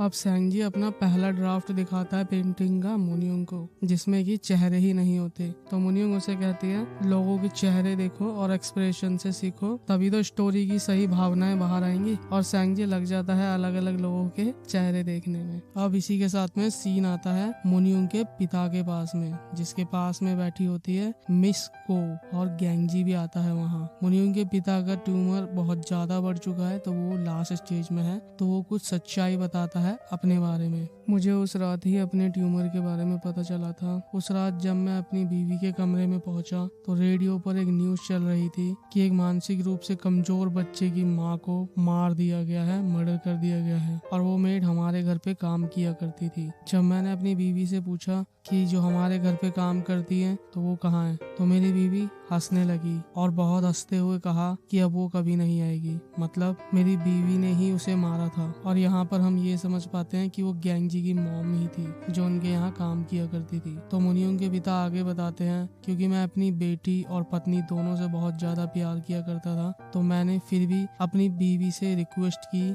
कि मेरी बेटी को अपनी जैसी डायन मत बनाना, लेकिन मेरी बीवी ने मेरी रिक्वेस्ट को मार दिया। अब क्योंकि मेरे पास कोई चारा नहीं था और वो अपनी जैसी डायन ही मेरी बेटी को बनाती, इसलिए मैंने उसे मार दिया और उसे एक कमरे में बंद कर दिया। और जब मैंने ऐसा किया तो मेरी बेटी ने ये देख लिया था। तो गैंगजी पूछता है, तो क्या इसीलिए आप उसे मारना चाहते हैं? तो मुनियोंग के पिता बोलते हैं, नहीं, मैं नहीं चाहता था कि मेरी बेटी भी मेरी बीवी की तरह डायन बने, इसलिए। और ये बोलने के बाद वो बहुत ज्यादा पछताने लगता है कि उसकी बेटी का उसमें कोई कसूर नहीं था। अब आगे की कहानी मुनियोंग बताती है अपनी अच्छी दोस्त, जो कि अब दोबारा अच्छी बन चुकी है, जूही को, कि उसे अपनी माँ से बहुत ज्यादा डर लगता था और इसलिए वो अच्छी बच्ची बनी रहने के लिए वो हर काम किया करती थी जो उसकी माँ उसे कहा करती थी, जो कि उसकी माँ के लिए तो सही था लेकिन दुनिया में बाकी लोगों के लिए शायद नहीं। लेकिन उसे उस समय पे कोई बचाने के लिए नहीं आया था सिवाय एक व्यक्ति के, और वो था बचपन में गैंगजी, जो उस रात फूल लेके आया था और मुनियोंग हमेशा हमेशा के लिए उसके साथ वहाँ पे भाग जाना चाहती थी। लेकिन जैसा कि हमने तब भी देखा था सीढ़ियों पे किसी ने उसे रोका था, तो वो उसी की माँ थी। और उसके बाद की स्टोरी हमें पता है, वो नीचे गई थी और उसने फूल को कुचल दिया था और वो सब उसने उसकी माँ के कहने पे किया था। तो जूही पूछती है, तुम्हारे पिता ने कभी तुम्हें बचाने की कोशिश नहीं की? मुनियोंग बोलती है कि उन्होंने ऐसा कभी नहीं किया, उन्होंने सिर्फ एक बार मुझे एक फेरी टेल की कहानी सुनाई थी जो कि मुझे आज तक याद है, जहाँ उन्होंने कहा था कि मैं इस बंगले में राजकुमारी हूँ और उनकी परी हूँ, और उस दिन मैं बहुत खुश थी। अब गैंगजी घर आता है और मुनियोंग को प्यार से देखता है, और सुबह मुनियोंग के पिता इस दुनिया को छोड़ के चले जाते हैं, जहाँ मुनियोंग उन्हें लास्ट टाइम श्रद्धांजलि देती है। और सैंगजी मुनियोंग के चेहरे को देख के समझ पाता है कि वो उदास है, और मुनियोंग अपने पिता की लास्ट टाइम अच्छी यादें याद करती है जब उन्होंने उसे अपनी परी कहा था और ये बहुत खुश हुए थे। अब हमें जूही के घर का सीन दिखाया जाता है जहाँ पे कि वो भी उदास होते हैं। अब हमें दिखाया जाता है हॉस्पिटल का सीन जहाँ पे कि ये तीनों जाते हैं हमेशा की तरह और सैंग जी अपने तितलियों के डर को बाहर निकालने की कोशिश करने की बात करता है, पर तभी वो देखता है अपनी पेंटिंग में वही डबल तितली बनी हुई और वो देखने के बाद वो पैनिक करने लगता है कि इस तितली ने ही मेरी मॉम को मारा है, इस तितली को यहाँ किसने बनाया है, ये कैसे आई यहाँ पे। जिसे कि मुनयुंग भी देखती है और अपनी मॉम की कुछ बातें याद करती है जहाँ उसकी मॉम ने उसे बताया था कि ये एक यूनिक तितली है जो कि उसकी मॉम का डिजाइन है, यानी कि वो तितली सिर्फ उसकी मॉम के पास थी। तो वो भी समझ जाती है कि गैंग जी की मॉम का मर्डर उसी की मॉम ने किया है और गैंग जी को जिस बात का डर था वही होता है, सब खत्म होने लगता है और बिखरने लगता है और मुनयुंग यहाँ से भागने लगती है। बस इसी के साथ यह एपिसोड यहाँ पे होता है खत्म। अब एपिसोड 14 शुरू होता है जहाँ मुनयुंग ये सब जानने के बाद जा रही होती है और गैंग जी उसे रोकता है। तो मुनयुंग उसे समझाती है कि वो कोई नॉर्मल तितली नहीं है, वो तितली एक स्पेशल तितली है जो उसकी मॉम के पास ही हो सकती है, वो उसकी मॉम के द्वारा डिजाइन की गई तितली है। तो वो भी इस बात को जानती है और फिलहाल उसे जाने देने को कहती है, जहाँ गैंग जी बहुत ज्यादा चिंता करने लगता है कि कहीं ये कुछ गलत ना कर दे। तो वो कॉल करता है सीधा मिस्टर ली को और कहता है कि कोई सवाल मत पूछना, बस एक बार जाके मुनयुंग को देख लेना घर पे कि वो सही है या नहीं। और हमें सैंग जी दिखाया जाता है जो कि बहुत ज्यादा डर चुका होता है और टेबल के नीचे फिर से छुप चुका होता है। तो गैंग जी उसके पास जाता है और उसे उस तितली के डर से बाहर निकालने की बातें करता है, जहाँ पे कि वो बताता है कि वो एक स्पेशल तितली है और ऐसी तितली मैंने बाहर भी देखी है। और सैंग जी तुमने तो कहा था ना जब तितली आएगी तो तुम उससे लड़ोगे और हमें बचाओगे, लेकिन तुम तो खुद डर रहे हो, कैसे बचाओगे। तो सैंग जी बाहर आता है और बोलता है अच्छा वो तितली दूसरी तितली है और हाँ मैंने कहा था मैं तुम्हें तितलियों से बचाऊंगा, मैं तुम्हारा बड़ा भाई हूँ। तो वो मोटिवेट होता है और हिम्मत करके तितली से लड़ने का फैसला फिर से करता है। अब गैंग जी जाता है डॉक्टर डायरेक्टर के पास में ये पता करने की वो तितली बनाई किसने है, जहाँ उन्हें सीसीटीवी कैमरे पे देखने में पता चलता है वो वहीं की हेड नर्स और मुनयुंग की मॉम मिस को है, जहाँ उन दोनों के होश उड़ जाते हैं उसे देख के। और हमें इस सीरीज में मुनयुंग की मॉम के बारे में कई बार अलग अलग लोगों से अलग अलग चीजें पता चलती हैं, जैसे कि मिस्टर ली बताते हैं कि उसकी एक लास्ट बुक अभी भी पब्लिश होना बाकी है और वो एक बहुत ही फेमस राइटर थी और साइको भी थी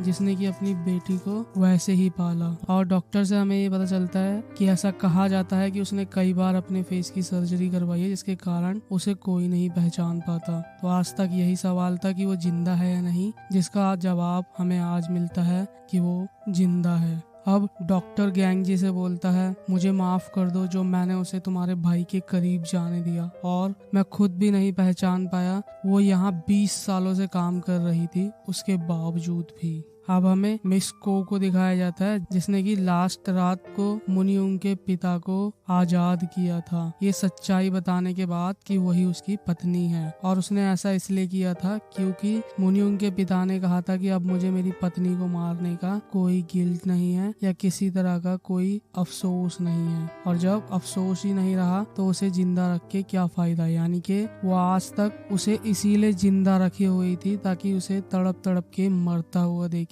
और अपनी पत्नी को मारने के गिल्ट में देखे, लेकिन जब वो गिल्ट ही नहीं रहा तो अब उसने उसे आजाद कर दिया। अब हमें गैंग जी को दिखाया जाता है जिसको कि डॉक्टर सलाह दे रहा होता है कि अपनी फैमिली का ध्यान अब और ज्यादा रखना, क्योंकि ऐसे बहुत से सबूत मिले हैं जहाँ पे कि वो अपनी ही बेटी को अब मारना चाहती है और उसके आसपास वाले लोगों को भी। अब गैंग जी अपने भाई सैंग जी को भेज देता है अपने दोस्त जेसू के पास में और खुद जाता है मुनयुंग के पास में, जहाँ उसकी मुलाकात होती है मिस्टर ली से, जिससे कि उसे पता चलता है कि जब वो गया था मुनयुंग से मिलने तो उसने उसे मुस्कुरा के बात की थी, जिसका मतलब वो बिल्कुल ठीक नहीं है। तो वो जाता है अंदर और मुनयुंग से बात करता है कि भले ही तुम्हारी मॉम ने मेरी मॉम का मर्डर किया है लेकिन इसमें तुम्हारी गलती नहीं है। और गैंग जी ये बहुत अच्छे से समझ चुका होता है, तो गैंग जी ने तो अपने आप को संभाल लिया, लेकिन अब बारी मुनयुंग की है, जहाँ मुनयुंग बोलती है कि तुम्हारी जिंदगी में जो भी बुरा हुआ है उसकी दोषी कहीं ना कहीं मैं ही हूँ।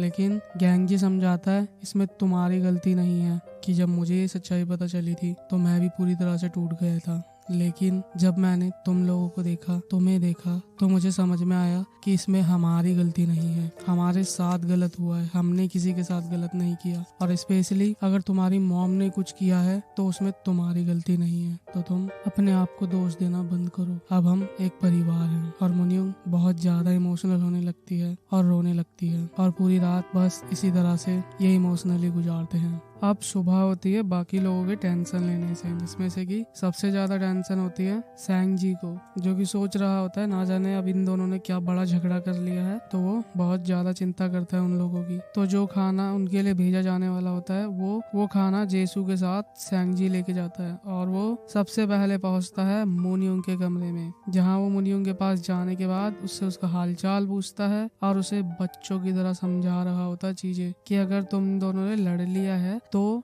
आराम से सुलझा लिया करो, और अगर तुम्हें कोई प्रॉब्लम है तो तुम मुझे बताया करो, मैं तुम्हारा बड़ा भाई हूँ और चिंता मत करना, अगर तुम्हें कभी भी कोई प्रॉब्लम हो मैं हूँ यहाँ पे। अब जहाँ मुनियुंग उसका इतना प्यार देखने के बाद में रोने लगती है और उससे माफी मांगने लगती है। अब सैंग जी को समझ नहीं आ रहा होता वो किस चीज के लिए माफी मांग रही है, लेकिन वो उसके इमोशन समझ पा रहा होता है कि वो अंदर से बहुत ज्यादा टूटी हुई है। तो वो बोलता है चलो ठीक है मैं माफ कर दूंगा, लेकिन पहले खाना खाओ।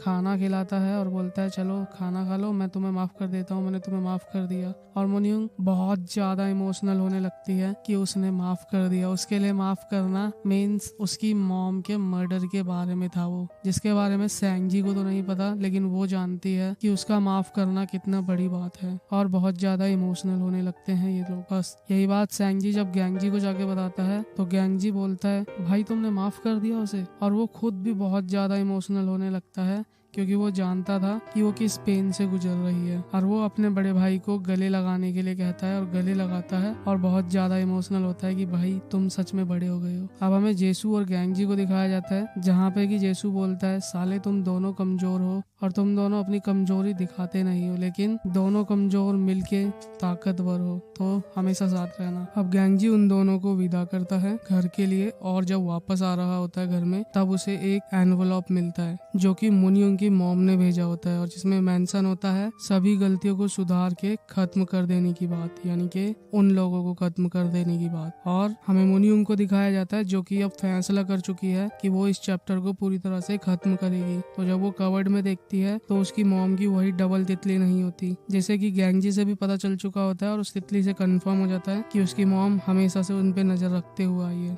तो वो एक अपनी पेंडिंग सीरीज की बुक पब्लिश करवा देती है, जिससे कि उसे पता होता है कि उसकी मॉम को उकसाया जा सकता है और इस चैप्टर को यहाँ खत्म करना है। अब हमें गैंग जी को दिखाया जाता है जो कि कॉल करता है अपने भाई को ये कंफर्म करने के लिए कि वो ठीक है या नहीं, लेकिन कॉल नहीं लगता। तो वो निकल जाता है अपने भाई के पास में और हमें दिखाया जाता है मुनियुंग की मॉम पहुंच जाती है सैंग जी के पास में, जहाँ सैंग जी भी उसे देखने के बाद नहीं पहचान पाता। और अब गैंग जी पहुंचता है सैंग जी के कमरे में, लेकिन वो वहाँ नहीं होता, वो होता है मुनियुंग की मॉम के पास में। और मुनियुंग की मॉम उसे कॉल करके बताती है आ जाओ सापित महल में। और अब हमें मुनियुंग का सीन दिखाया जाता है जिसे कि मिस्टर ली कुछ बहाने से बाहर लेके जा रहे होते हैं, क्योंकि उसे गैंग जी ने कहा होता है इन सब से दूर रखने के लिए। लेकिन मुनियुंग मिस्टर ली के हाव भाव से समझ जाती है कि गैंग जी की जान खतरे में है, तो वो गाड़ी वहीं रुकवाती है और उल्टे पैर दौड़ने लगती है। और गैंग जी पहुंचता है सापित महल में मुनियुंग की मॉम के सामने, जहां वो हंस रही होती है और उसका भाई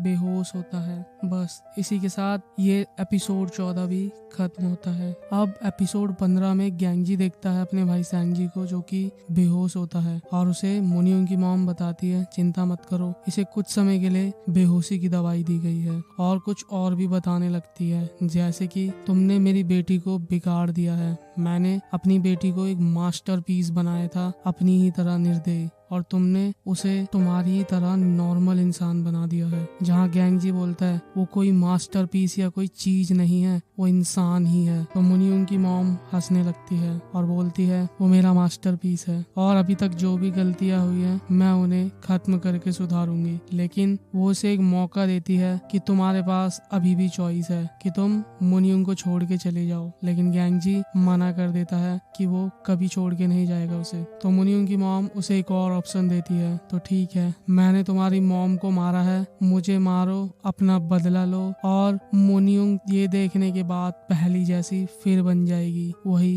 क्रूर लड़की, और तुम्हारा प्यार दम तोड़ेगा, यही होगी मेरे लिए हैप्पी एंडिंग। जहाँ गैंगजी ये सुनने के बाद बोलता है कि तुम्हें हैप्पी एंडिंग कभी नहीं मिलेगी, तो मुनियोंग की मॉम हंसने लगती है बहुत ज्यादा और उसे कुछ और सच्चाइयाँ बताने लगती है, जैसे कि फाइनली वो उसकी मॉम की मर्डर मिस्ट्री के बारे में बताती है कि मैंने तुम्हारी मॉम को आखिर मारा क्यों था। वो पहला दिन था और तुम्हारी मॉम ने उसी दिन ज्वाइन किया था और उसी दिन उसने मुनियोंग को देखा था, जहाँ मुनियोंग एक चिड़िया के पर को कटे हुए देख के तुम्हारी मॉम से कहती है कि ये अब उड़ नहीं पाएगी, क्या मैं इसे मार दूं? तो तुम्हारी मॉम हैरानी से देखती है कि ये बच्ची ऐसा क्यों कह रही है। तो वो मुझे आके बताती है, मुझे सलाह देती है कि मेरा बेटा एक अच्छे हॉस्पिटल में अपना इलाज करवा रहा है, अगर आप कहें तो मैं आपकी बेटी के लिए वहाँ बात कर सकती हूँ, वो ठीक हो जाएगी। और तब मैंने उसे जाने को कहा था, लेकिन उसे मुझे सलाह नहीं देनी चाहिए थी और मेरी बेटी को पागल नहीं कहना चाहिए था। बस इसी कारण उसने उसकी मॉम को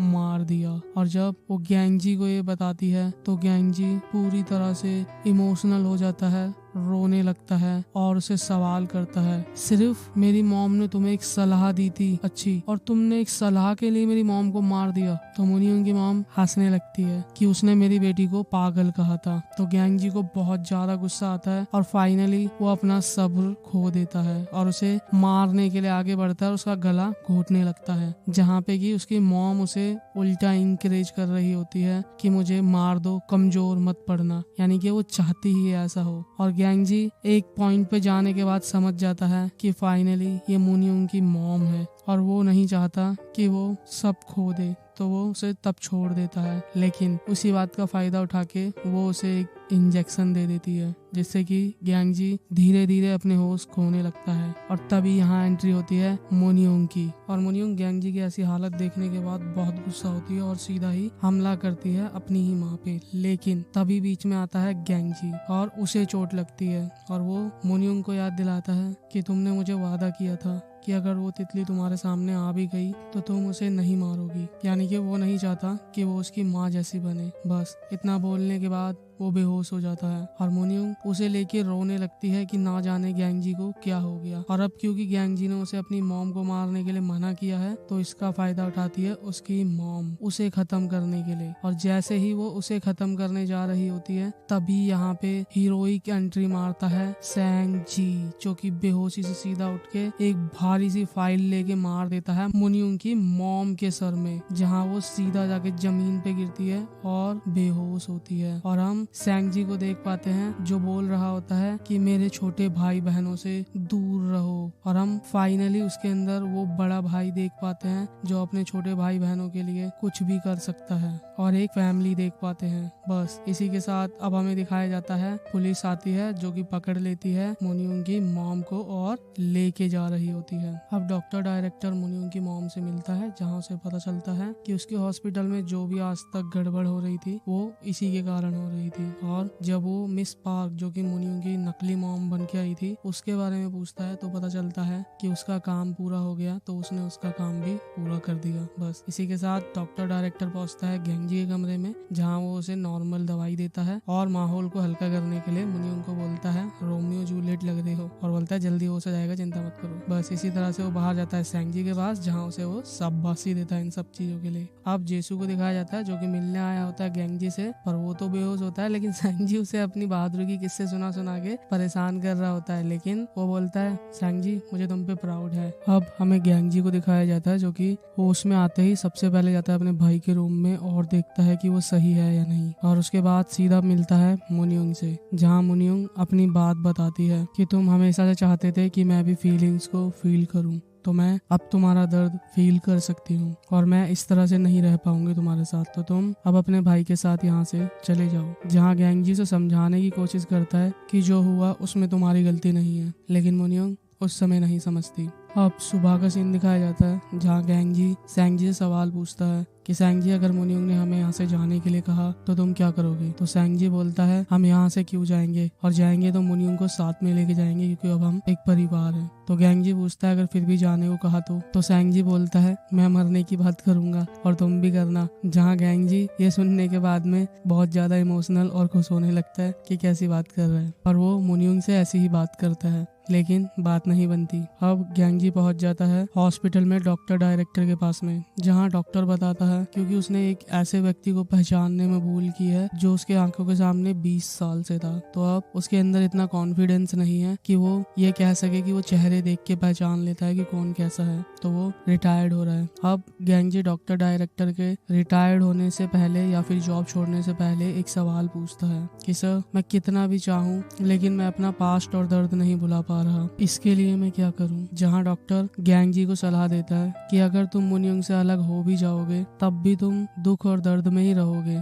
और मुनियुंग भी, तो अगर ऐसे रहना ही है तो कम से कम मुनियुंग के साथ रहो और दोनों इस दुख दर्द को एक साथ बांट के जीवन में आगे बढ़ो, और हो सकता है एक समय आएगा जहां तुम इस चीज को भुला के आगे निकल जाओगे। जहां गैंगजी फाइनली डॉक्टर की बात सुनने के बाद समझ जाता है और जिंदगी में आगे बढ़ने का फैसला करता है। अब हमें मुनियुंग का सीन दिखाया जाता है जहां मिस्टर ली को पता चलता है कि अब से वो बुक नहीं लिखेगी, और मिस्टर ली से हमें ये पता चलता है कि वो सिर्फ बुक लिखवाने के पीछे नहीं पड़ा रहता है मुनियुंग के लिए, बल्कि वो जो बुक लिखती है, जो कहानियां लिखती है, उनके जरिए वो अपनी फीलिंग्स को आज तक जाहिर करते हुए आ रही थी। लेकिन अब क्योंकि उसने वो भी लिखना बंद कर दिया है तो वो अपनी फीलिंग्स को बाहर नहीं निकाल पाएगी और धीरे धीरे खत्म हो जाएगी, जहाँ वो उसकी चिंता करने लगता है। अब हमें सैंगजी और गैंगजी को दिखाया जाता है जो कि दोनों भाई मिलके उसी साइको हॉस्पिटल में एक पेड़ को लगाते हैं और उस पे अपनी तस्वीर को टांगते हैं, जहाँ वो उसमें अपनी मॉम को देखते हैं। और गैंगजी बोलता है मॉम मैं हमेशा सैंगजी का ध्यान रखूंगा, लेकिन सैंगजी बोलता है बड़ा भाई हमेशा छोटे भाई का ध्यान रखता है, तो आज से मैं तुम्हारा ध्यान रखूंगा और तुम अब से मौज करो, मैं तुम्हारा ध्यान रखूंगा। जहाँ गैंगजी ये बात सुनने के बाद में इमोशनल होने लगता है कि वो जैसा भाई चाहता था उसे वैसा भाई मिल गया। अब दिन में काफी कुछ होता है जहाँ पे कि गैंगजी कॉल करता है जूही को और जूही कॉल करती है मुनियुंग को, और मुनियुंग पहुंच जाती है जूही की मॉम के घर पे, जहाँ उसे पता चलता है कि उसकी मॉम की तबीयत खराब नहीं है, उसे एक प्लान के तहत यहाँ भेजा गया है क्योंकि उसने काफी समय से खाना नहीं खाया। और मुनियुंग जब जूही की मॉम के घर पहुँचती है तो जूही की मॉम उसे अच्छे से खाना परोसती है और उसे प्लान बताती है क्योंकि तुमने खाना नहीं खाया काफी समय से, तो तुम्हें सिर्फ खाना खिलाने के लिए काफी सारे लोगों ने मेहनत की है, गैंगजी, जूही और भी बहुत से लोग। जहाँ मुनियुंग खाना खाती है फाइनली और कहती है कि आप सब लोग मुझसे इतना प्यार क्यों करते हो, तो जूही की मॉम बोलती है क्योंकि तुम बहुत अच्छी हो, और मुनियुंग इमोशनल होने लगती है। अब मुनियुंग पहुंचती है घर पे जहाँ सैंगजी उसका इंतजार करते हुए सीढ़ियों पे सो जाता है, लेकिन जब मुनियुंग पहुंचती है तो सैंगजी उठता है और उसे बोलता है कि ठीक है अगर तुम्हें किताबें नहीं लिखनी तो तुम किताबें मत लिखो, लेकिन मेरी ड्राइंग देख लो जो मैंने बनाई है क्योंकि मुझे एक बड़ा राइटर बनना है। तो मुनियुंग ने सैंगजी को दिन में कहा था कि वो अब बुक नहीं लिखेगी तो उसे पेंटिंग की जरूरत नहीं है, लेकिन अब फाइनली वो उसकी बुक देखती है कि उसने क्या स्केचेस बनाए हैं। जहाँ सैंगजी की स्केच बुक में सबसे पहली तस्वीर दिखती है गैंगजी की, और वो कोई ऐसी वैसी तस्वीर नहीं थी, वो उसी रात की तस्वीर थी जब गैंगजी बहुत ज्यादा खुश था। तो सैंगजी ने उसे ड्रॉ किया था और इतने अच्छे और इतने कन्विंसिंग रूप से ड्रॉ किया था कि वो बहुत सुंदर दिख रहा होता है, इतना खुश दिख रहा होता है। जहाँ सैंगजी भी बता रहा होता है कि मेरा भाई इतना खुश पहले कभी नहीं था तो मैंने ड्रॉ कर लिया, और मुनियुंग भी उसे देखने के बाद खुश और इमोशनल दोनों होने लगती है। जहाँ वो सैंगजी से रिक्वेस्ट करती है उस पेंटिंग या स्केच को लेने के लिए, और सैंगजी खुशी खुशी उसे दे देता है। अब सुबह मुनियुंग तैयार होके सीधा पहुंच जाती है उसी पेड़ के पास जो कि सैंगजी और गैंगजी ने लगाया है, क्योंकि सैंगजी ने उसे बताया था कि हमने अपनी मॉम के लिए एक पेड़ लगाया है वहाँ पे। तो वो वहाँ जाती है और उसकी मॉम से माफी मांगती है अपने गिल्ट और दुख दर्द से बाहर आने के लिए, और जब वो माफी मांगती है तभी वहाँ पे आता है गैंगजी जो कि बोलता है तुम लोगों का पीछा करती हो लेकिन इस बार मैंने तुम्हारा किया। जहाँ वो फाइनली उसे प्रपोज करता है और आई लव यू कहता है और कई बार कहता है, लेकिन मुनियुंग उसे देखती है और वो बात याद करती है जब उसने उसे आई लव यू कहा था और गैंगजी ने इग्नोर किया था, तो वो उसका बदला लेती है और उसे इग्नोर करके चली जाती है। लेकिन फाइनली गैंगजी घर आता है जहाँ पे कि मुनियुंग भी मौजूद होती है और कुछ प्यारी बातों के साथ में दोनों अपने गिले शिकवे मिटा देते हैं और प्यारा मोमेंट शेयर करते हैं। बस इसी के साथ ये एपिसोड यहीं खत्म होता है। अब लास्ट एपिसोड शुरू होता है जो कि है एपिसोड नंबर 16। अब सैंजी पहुंचता है जीसू के पास में और उसे बताता है कि मुझे एक बड़ा आर्टिस्ट बनना है, तो मैं तुम्हारे यहाँ पार्ट टाइम जॉब नहीं करूंगा। और मुनियुंग और गैंगजी दोनों अपने गिले शिकवे मिटा सके इसलिए वो उसके पास आज रात को रहने के लिए आया है। जहाँ जीसू को ये सुनने के बाद थोड़ा दुख तो होता है लेकिन बहुत खुशी भी होती है कि वो बड़ा हो रहा है। अब मुनियुंग का सीन दिखाया जाता है जो कि गैंगजी से पूछती है कि तुमने अपनी मॉम के पेड़ पे मेरी तस्वीर क्यों लगाई और उन्हें क्या कहा। जहाँ गैंगजी बोलता है कि मैंने अपनी मॉम को बताया कि तुम सैंजी की बेस्ट फ्रेंड हो, जैसा कि वो चाहती थी। सैंजी की एक बेस्ट फ्रेंड है और मैं तुमसे प्यार करता हूँ और हम एक परिवार हैं। जहाँ दोनों ही इमोशनल होते हैं। अब सुबह का सीन दिखाया जाता है जहाँ मुनियुंग गैंगजी को दिखाती है उसकी ही तस्वीर जो कि बनाई थी सैंजी ने और बताती है तुम उस दिन बहुत खुश थे और तुमने कहा था कि तुम्हें वो पसंद है और तुम उस दिन बहुत ज्यादा खुश थे जब सैंजी ने ये तस्वीर बनाई। और गैंगजी अपने आप को इतना खुश देख के बहुत ज्यादा इमोशनल होने लगता है। जहाँ मुनियुंग पूछती है तुम्हें सबसे ज्यादा कौन पसंद है, सैंजी या मैं, तो गैंगजी बोलता है मुझे सबसे ज्यादा मैं ही पसंद हूँ। अब डॉक्टर डायरेक्टर को दिखाया जाता है जो कि आजाद करता है अपने उस पेशेंट को जो कि आर्मी में था एक जूते गिफ्ट करके कि जाओ और सही गेट ढूंढ के आजाद हो जाओ और मौज करो। जहाँ वो पेशेंट भी इमोशनल होता है और साथ ही में हमें उसका बेटा रिवील किया जाता है जो कि वहाँ काम करता था और गधेड़ा था। तो बोलता है कुछ नहीं सीख पाया, ये भी मेरे साथ रिटायरमेंट में जाएगा घूमने के लिए साथ में। अब सैंजी को पता चलता है कि मुनियुंग अपनी बुक पूरी करेगी तो वो लग जाते हैं तैयारी में अपनी बुक को पूरी करने में। और मुनियुंग अपनी बुक लेके पहुंचती है मिस्टर ली के पास में जहां वो उसे ऑफर करती है कि तुम्हारी पूरी कंपनी प्रॉफिट में हो जाएगी अगर तुम ये बुक छापो, जो कि उसकी मॉम की बुक होती है मर्डर ऑफ द विच, जिसका इंतजार सभी उसके प्रशंसक कर रहे हैं। और साथ में ही वो अपनी बुक दिखाती है कि ये मेरी बुक है जो मैंने रोक दी थी, तो वो अब मैं पब्लिश करना चाहती हूँ, तो तुम्हारे पास एक ही चॉइस है, या तो मेरी बुक पब्लिश करो या मेरी मॉम की। जहाँ मिस्टर ली बोलते हैं अरे मुनियुंग मेरे लिए पैसे से भी ज्यादा कुछ है, और वो उसकी मॉम की बुक को साइड में करता है और उसकी बुक छापने के लिए डिसाइड करता है। अब मुनियुंग पहुंचती है सैंजी के पास में जो कि तितली को मिटा के एक सुंदर तितली बना रहा होता है और मुनियुंग को यह एहसास दिलाता है कि हमें अपना पास्ट भूल के अच्छा प्रेजेंट बनाना चाहिए और फ्यूचर बनाना चाहिए। तो मुनियुंग पहुंचती है अपनी माँ के पास में जेल में मिलने, जहां हम उसकी मॉम के हाव भाव से देख पाते हैं कि वो सच में कितनी बीमार है। जहां वो उसे बताती है तितली का मतलब तुमने साइको बताया था लेकिन उसका मतलब उपचार भी होता है, और साथ में ही वो ये बोलती है कि तुम्हें उपचार की जरूरत है, यानी कि तुम बीमार हो। और जब मुनियुंग ये समझ जाती है कि वो उसकी जैसी बिल्कुल भी नहीं है तो वो उसे कभी ना मिलने के लिए बोल के लाइफ में आगे बढ़ने की बात करती है। अब गैंगी को दिखाया जाता है जो कि जेसू को सबसे बड़ी खुशी देता है उसे अपना बड़ा भाई कह के, और जेसू बस इतना ही चाहता था हमेशा से, तो वो बहुत ज्यादा इमोशनल होता है। अब हमें दिखाया जाता है फाइनली मुनियुंग और सैंजी की बुक छप के आ जाती है जहाँ पे सभी लोग आते हैं उसकी बुक को दिखाने के लिए उन्हें, जहाँ पे सैंजी अपनी ड्राइंग देखने के बाद बहुत खुश होता है और सबसे ज्यादा खुश तब होता है जब वो देखता है आर्टिस्ट में उसका नाम भी लिखा गया है उस बुक पे और यहाँ तक कि उसकी तस्वीर भी है उस पे, तो सभी लोग बहुत खुश होते हैं। अब सैंजी इस खुशी को जाहिर करने के लिए सीधा पहुंचता है अपनी मॉम के पास में और उन्हें बताता है कि मॉम मैं फाइनली एक आर्टिस्ट बन गया हूँ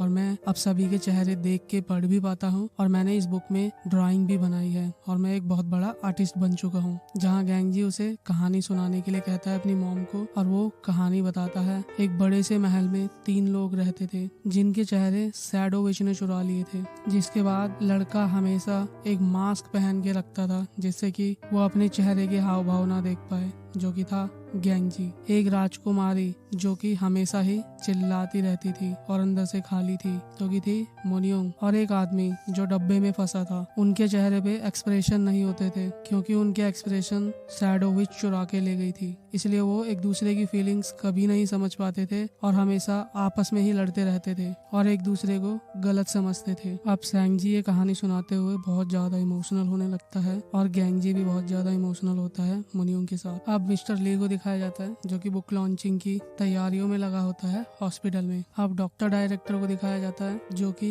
जूही की मॉम के साथ में होता है और जूही की मॉम सैंगजी की पेंटिंग की तारीफ करती है और डॉक्टर डायरेक्टर को शाबाशी देती है सैंगजी को हेल्प करने के लिए। और हमें पता चलता है डॉक्टर डायरेक्टर और ये दोनों बचपन से एक साथ थे, यानी कि डॉक्टर का क्रश है बचपन से वो, तो वो मजाक में उसे डेटिंग के लिए पूछता है। और इसी तरह से हम बाकी लोगों को भी देखते हैं जो कि इस कहानी से जुड़े हुए हैं और धीरे धीरे आ रहे होते हैं और अपनी लाइफ में कहीं ना कहीं आगे प्रोग्रेस कर रहे होते हैं। और हम जेसू को भी देख पाते हैं जो कि किसी को पसंद करता है और उसे भी कोई पसंद करता है, और इसी तरह से हम बहुत से लोगों को देख पाते हैं। अब हमें सैंगजी और मुनियोंग को दिखाया जाता है जो कि इस बात पे लड़ रहे होते हैं कि बुक लॉन्चिंग पे कहानी सुनाएगा कौन, और फाइनली डिसाइड होता है और दोनों ही सुनाना शुरू करते हैं कहानी, जहां वो उस कहानी में कहीं ना कहीं सभी लोगों को इंक्लूड करते हैं, यानी कि जो भी उनके सफर में आज तक आए हैं उन सभी का एक छोटा सा पार्ट उस कहानी में होता है। लेकिन एक पॉइंट पे जाने के बाद दोनों ही कहानी सुनाना का शुरू कर देते हैं और दोनों ही